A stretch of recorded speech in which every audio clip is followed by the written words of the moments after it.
Hello, my name is William, the Avid reader, and today I'm reviewing Fatherland, written by Robert Harris in 1992.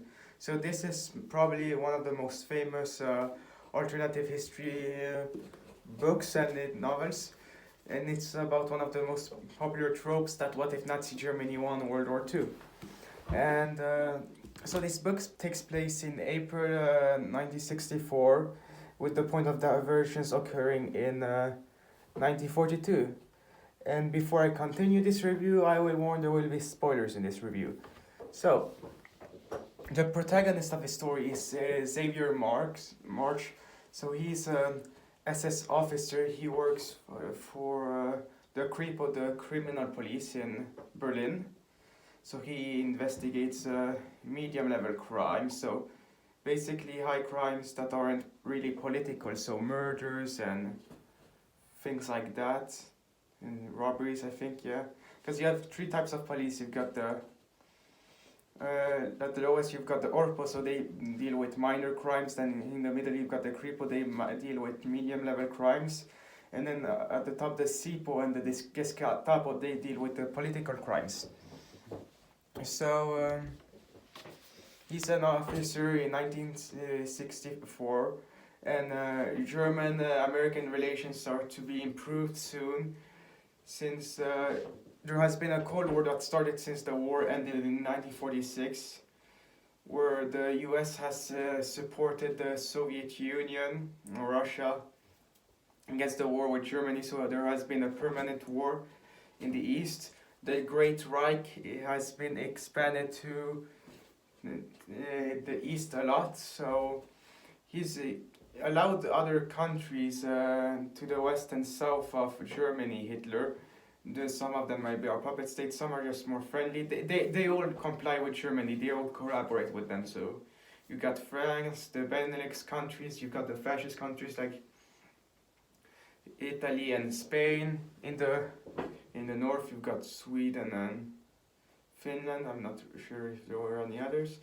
The only positive thing with this outcome of this war is that Finland got to keep its territory from instead of having the Soviet Union take it. But this book starts to make you understand that Nazi Germany was worse than the Soviet Union. Nazis are worse than communists. It's been something that I've been very conflicted about.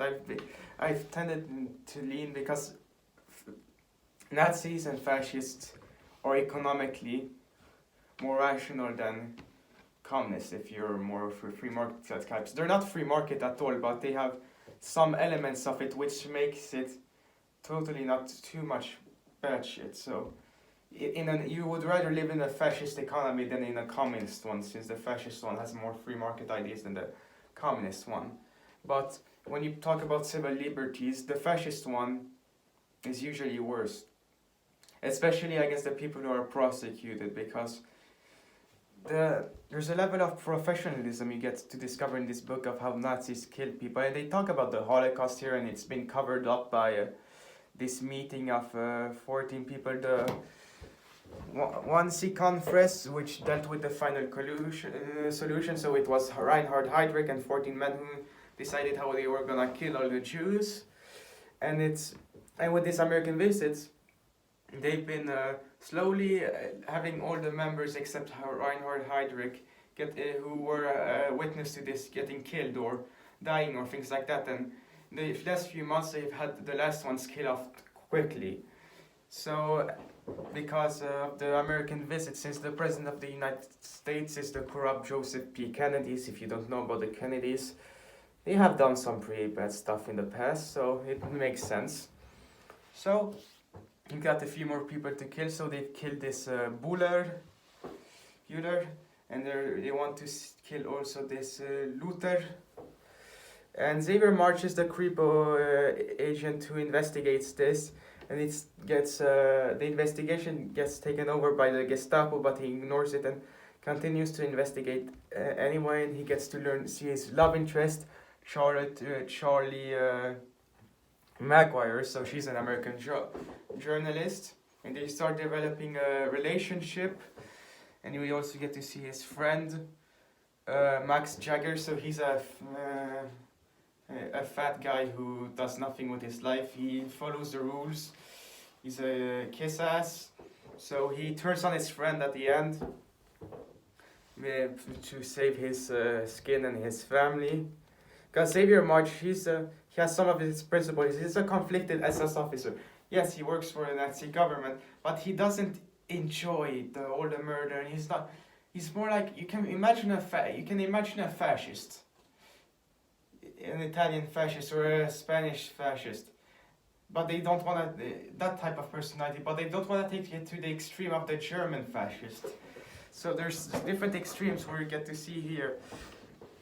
And the main antagonist of this is an important Gestapo member, Odilo Globus. So he existed in reality, and in reality he was executed for war crimes since he was participated in the Holocaust. And yes, he's the main antagonist. And when he sees that Xavier Marx is looking into this, he tries to have been arrested and killed, but he's blocked by the head of Kripo, Arthur Nebe, who says like to Xavier March, find proof of that Globus is responsible for his murders, and we can throw him in concentration camps. They keep referring to these KISS, concentration camps, because of the if you commit a crime, you can end up in especially a political one, you can end up in a concentration camp. So that's horrible. So that's the fear. And this book only spends a few days, maybe half a week. So events, you got almost 400 pages of events, and maybe 100 pages is one day approximately, and there are 7 parts in this book. And we also see that this Xavier Marx, he's a divorced fellow because his wife was a fanatic loyalist to the Nazis. Because here you get to see the thing of the experience of the totalitarian state, where his son is more loyal, Pili, March, he's more loyal and he's brainwashed to the Nazi German government. And you've had Göring and Himmler who are dead now.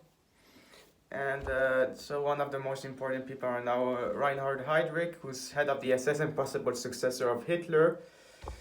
And he's a villain, you can say, even if you never see him actually, but we know that he's working behind the scenes.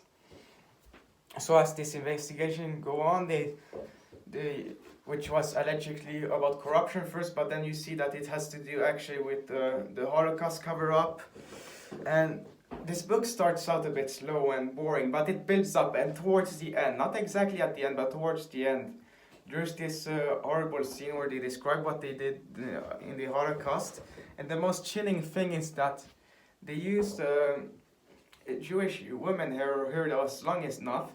They used that to make socks, to give it to U-boat Navy men. And Xavier March, he worked at a U-boat in the Navy during World War II. So imagine you're in the Navy and you're wearing a sock made of Jewish hair that was massacred. That's Jesus. That was in a gas chamber. I mean, that's horrifyingly disgusting. But here you get another example, a bit like in Jurassic Park, where it's described horrifically, but it's written very good descriptions. So yeah, and it builds up slowly, but once it builds up, you want to read it more and more. Initially, it's a bit boring, but then it gets better, and the ending is really entertaining. And yeah, so this is basically a murder mystery conspiracy. This is a mix of alternative history, and since this is a totalitarian place, it's a dystopia, but it's also a thriller because there's a murder mystery story. Yeah, and he visits times he visits the Swiss banks. It's complicated to get to be allowed to go into another country with because you need a permit from the government. And here you get to see that all the countries are like, we will deport you back to Germany if you don't comply with these rules. La la la. And the government loses its patience with him and arrests Xavier March eventually. And we learned this because there was wiretaps introduced by the best friend Max Jagger, he betrayed March, so he gets tortured, and we see the good cop, bad cop routine with the bad cop being Grobschnik, who breaks his hand with a baseball bat from which he got from America, and also, oh yeah, and the Americans, they're fine with covering this all up because they want better relations, because Joseph Kennedy wants to be re-elected president. So you've got Globus as a bad cop, and then as the good cop it's Krebs, not the real Krebs, and this is a fictional Karl Krebs, who is like, and there's a confession to him of all the sick things that the Germans did to the Jews and the concentration camps and all of this, and how this was all covered up as a corruption art thing, but that's not true.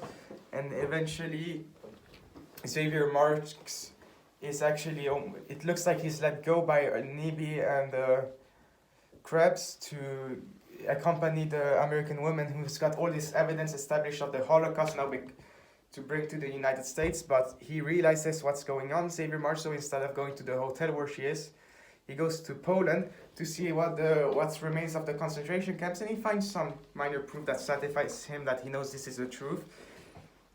And you've got the Gestapo there to arrest him, and he walks out with a gun towards them, and that's how the book ends. Does he end up in a shootout or just killed by them? Who knows? Probably in a shootout, and he's killed pretty quickly. But he died like a man. He didn't go quietly like the millions of Jews did in Germany, or the millions of innocent people in communist Russia. So yes, great book. So how would I rate Fatherland? So I would say 9 out of 10. Compared to Through the Love, which were before so far the alternative history I've read so far, this is better than most of them I've read. I've read Southern Victory and Guns of the South, and maybe apart from the last two Through the Love books, those are on Southern Victory, those the third and fourth settling accounts, this is one of the best alternative history books. So Robert Harris, you wrote a really great book. It's maybe a bit boring in the beginning, but when you get the horrific reaction of how they treated the Jews, and you see the different levels of competition within in the Nazi Germany, and the true corruption that comes out of totalitarianism, and how Germany has made the rest of the world pretty much, how do I describe it? It's bitch. And the USA's leaders are prepared to go morally corrupt to better economic ties or political ties or things like that. Yeah, it's well written. It's fast read. Chapters are a bit longer than another book, but than Ultimatum, for example. But pages are with large text, and it's it's a medium-sized book, or maybe even a short book. 400 pages, so yeah, great book. Well, Robert Harris, I read another book of him on chemical weapons and chemical and biological weapons. That was interesting. This is great, however. So Fatherland, great book. Highly recommend it. 9 out of 10. Robert Harris, great job writing an alternative history book. So that was the Avid Reader's review of Fatherland, written by Robert Harris in 1992. I hope you enjoyed this review, and I will see you guys next time.